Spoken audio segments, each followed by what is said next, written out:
Hello and welcome to another episode of Sportswithmongha, and we are back with another video. And what a crazy race, guys.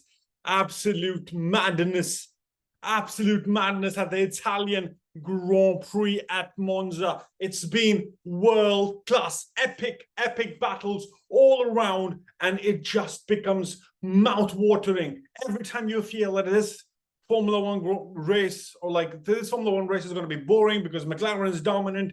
They're just going to kill everybody. But the inevitable, or the change happens, something happens, and it falls all flat, and it completely goes bananas. And that's what happened. Charles Leclerc has won the Italian Grand Prix. Yes, you've heard that right. If you've not tuned into the race, whatever you were doing, this is your race reaction. Sports with Monga. Hit the subscribe button, hit the bell icon for more Formula One content. There's loads coming for you on Sports with Monga, with the Formula One race reaction, with races coming thick and fast. The next one just around the corner for us already. So predictions videos, race reactions, qualifying reactions, a lot coming through your end with the Premier League season, with Bundesliga, with La Liga on demand. So get in the comments and let me know what you think, and what would you want me to comment about. Loads to get into, guys. But let's get into today's race reaction. Italian Grand Prix race reaction. Hit the subscribe button if you've not yet. Charles Leclerc thrills the Tifosis as he triumphs at Monza. He has done it. The Monegasque driver has done it the inevitable way. The second race win for him after winning Monaco earlier this year, as the only Monegasque driver winning as in the Ferrari car. Absolute madness scenes, completely repeating it at Monza, the temple of speed, the home of Ferrari, the home of Scuderia Ferrari, the home of the Tifosis. It was absolute madness, just ahead of McLaren boys of Oscar Piastri and Lando Norris, both basically struggling on the strategy. McLaren struggled, but it was Charles Leclerc's strategy that worked him. Single stop on the hards till the end. That was enough to hold off the mighty McLaren behind and win their Grand Prix. Charles Leclerc has taken a stunning victory at the Italian Grand Prix, utilizing everything that he had, basically, guys. Everything. He had utilizing the bold one-stop strategy to hold on to the lead. Monegasque thrilling the Tifosi as he clinched P1 ahead of the McLarens after making a decent start off the line from pole position. Lando Norris initially stayed P1 before Oscar Piastri pipped him. He swept past in the second corner, guys. That is the move of the season. In my mind, Oscar Piastri on Lando Norris in the second chicane. It's almost like they're going to crash the papaya rules and everything. And I was like, come on, the papaya rules. And Oscar Piastri just lynching it from the outside, making Lando Norris nervous and going in his inside and getting ahead of him right in that second corner. Beautiful move from Oscar Piastri. That meant that Lando Norris lost a couple of places because he wasn't shaken, I guess. He was like, what the hell just happened? How did my teammate take over me? And I think that's the mindset that Lando Norris had. Everybody expected Lando Norris to struggle in the early part of the race. His race starts have not been ideal. He has struggled to win or kind of get ahead in the first corner. He's always been behind. In today's race start, he was ahead. He kept ahead, but then Oscar Piastri had a better second sector, and that's when he pipped around the second corner, and it was all over for Lando Norris. Lando Norris then struggled. Charles Leclerc taking over from him. So it was Oscar Piastri, Charles Leclerc, and then Lando Norris, and then Carlos Sainz behind him. But a great move from the Australian Oscar Piastri. He was world-class. Like, that young man needs to understand that Lando Norris is possibly the number one, but then Zach Brown has kept repeatedly saying that they are a team with two number ones. So I'm expecting that was meant that is actually the reality as well. The Australian stayed out in front for much of the race after that. However, with much of the field opting for the two-stop strategy, Ferrari made the risky decision of one stopping for Leclerc and Carlos Sainz in the pair running in the front of the field in the latter stages of the race. Birthday boy. Yes, guys, birthday boys. Carlos Sainz. Carlos Sainz, 30 years old. Happy birthday, Carlos. You did the best. He was the man who held off for a couple of laps. For some more time, he held off Oscar Piastri and then Lando Norris. That gave them enough to give Charles Leclerc a 16-second lead with 11 laps remaining till the end. And I think at that moment, they knew that it was not going to be possible for the McLarens to get to Leclerc. Birthday boy Sainz was unable to hold on to given his aging tires, with both Piastri and Norris overtaking him to move into second and third, but Leclerc held on to grab the emotional win on Ferrari's home soil. It was home soil, guys. Absolute madness scenes. It's done. Forza Ferraris, they've done it, they've done it, they've done it. Yes, Ferrari's home soil, crossing 2.6 seconds ahead of Piastri. Norris claimed the extra point for setting the fastest lap as he took third, adding somewhat to a day where the Briton may have hoped for more to aid his championship bid. Sainz had to settle for fourth, while Lewis Hamilton, driving his last Monza as a Mercedes driver, was fifth. Absolute madness scenes. Of course, he is heading to Ferrari, and he was all mayhem. Lewis Hamilton is already loved by Ferrari fans and Tifosis. He is going to be the one to get them ahead. But today's man on the driver of the day was Charles Leclerc. He did everything. Like, he was unhappy with the strategy, but later he could say, mamma mia, ragazzi, Forza Ferrari, grandissimo, grandissimo, grandissimo. Absolute madness there, guys. Lewis Hamilton was fifth, and Max Verstappen placed in sixth. The Dutchman gaining one position from his original grid slot. The Red Bull managed to stay ahead of Mercedes' George Russell in seventh, while Sergio Perez added 3 points to Red Bull's tally in eighth. It was a positive day by Williams of Alex Albon, clinching 2 points, valuable points in P9, and Kevin Magnussen was 10th in the Haas on what was an eventful day for the team, with both of their drivers receiving time penalties for separate incidents. Fernando Alonso just missed on top 10 with P11 for Aston Martin, but the debutant, Franco Colapinto, he did not crash. He is an upgrade from Logan Sargent because he finished P12. Yes, guys, he was not the P20 or P19 or P18. He was P12. He held his own. He did not crash the car. And I'm sure Logan Sargent will be thinking, what was I missing?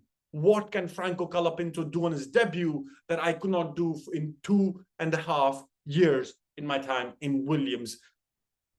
It was 13 for Daniel Ricciardo, the RB driver, having received 2 penalties in the early stages of the race. Absolute crazy scenes. He gets a 5-second penalty of, pushing, I think, Kevin Magnussen or Nico Hülkenberg off the track.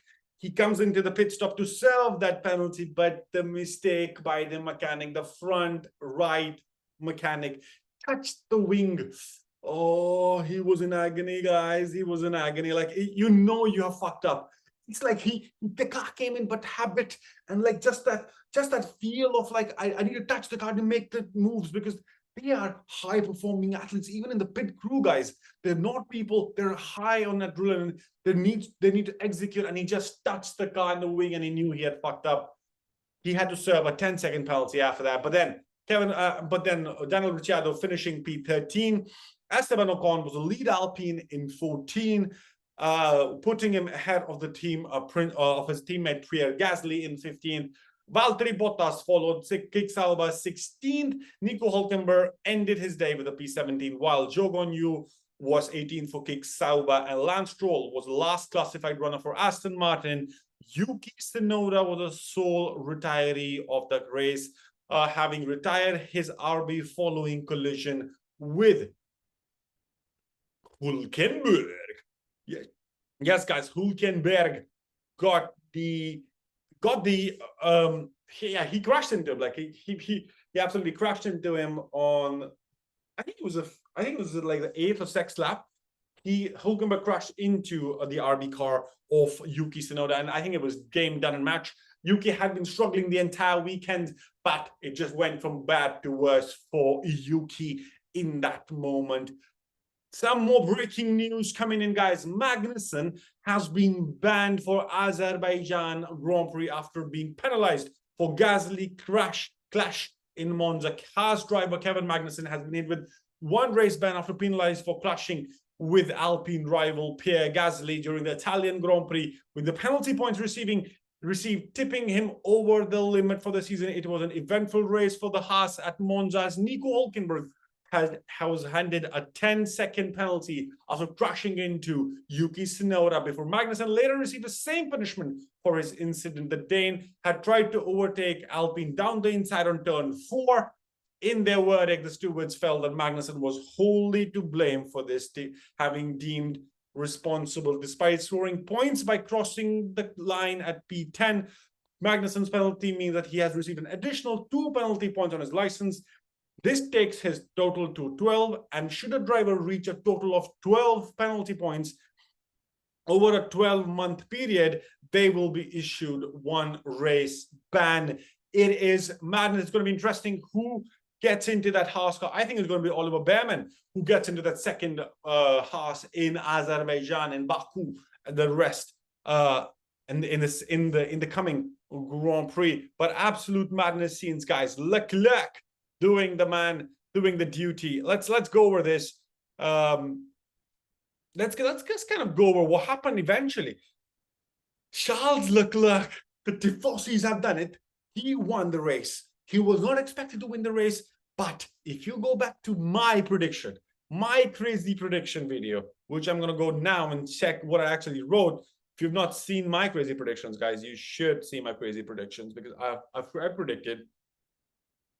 And I'm going to go, I'm not going to click here. I'm going to pause this to see what did I predict. My prediction, Sportswithmongha. Get in the comments section, guys. Hit the subscribe button if you're new to the channel. If you want to be on the journey of Sportswithmongha, please subscribe to the channel.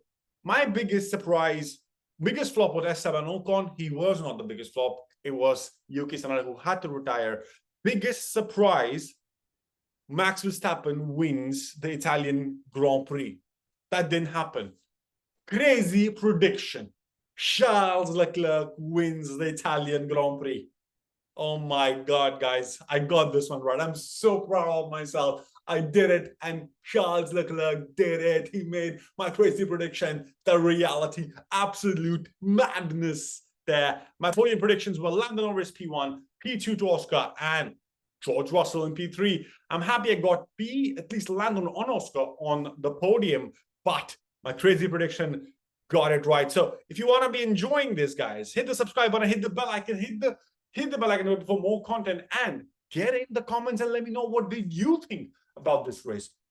There are crazy points on offer right now, to be honest. Like, it is absolutely mad to know what's going to happen. Lando Norris was hoping for a win to kind of ensure that he is closest.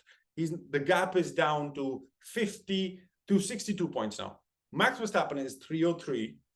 Lando Norris is 241. If I do the math, if I add 60 to Lando, he gets to 301. 62 points is what I see behind. Charles Leclerc, with this win, gets to 217 points of Lando Norris. That is, if I add 30 and 34 points behind Lando Norris is Charles Leclerc. If Charles Leclerc wins in Baku 25 and Lando Norris DNFs, the gap is 6 points. The gap will be because 25 for that, 34 points is behind. Yes, he will be 9 points behind. But absolute madness scenes, guys. The Drivers' Championship has just opened up with arms wide open in my mind. It's absolutely madness to see where we are. The 2024 Formula One season is just hotting up. On the Constructors' Championship, 446 points for Red Bull, and McLaren are at 438. They would have hoped that by end of the Italian Grand Prix, McLaren should have gone ahead of Red Bull. That did not happen. But interesting to hear from Max Verstappen post-race. He has basically said both championships, the Drivers' Championship and the Constructors' Championship, is in big trouble for Red Bull. He does not feel that Red Bull will win any of these championships. 8 races to go. Baku is next. 8 points between the 1 and 2. And 20 in total, if I go to the top 3, 446 Red Bull, to 438 McLaren, 407 Ferrari. Forza Ferrari. Grazie. Mamma mia. Come on, Ferrari. Show us the medal. They are 31 points behind McLaren, and in total, 39 points behind Red Bull. Absolute fun. This race has just opened up with this. Baku next. What's going to happen? Stay tuned. I hope you've enjoyed the content. Hope you will hit the subscribe button. Thanks for watching. 105 subscribers. To all the subscribers who are watching and subscribing to, thank you. The idea of Sports with Monga is to reach 1 million subscribers. I want to reach out to as many as I can. Hit the subscribe button. Share it with your friends. Hit the bell icon for more videos, guys. Thanks for watching. Forza Ferrari. Forza Ferrari. Mamma mia. Charles Leclerc. Grandissimo. He's done it again, guys. He's done it. Hit the subscribe button. Thanks for watching. Peace. Catch you in the next one.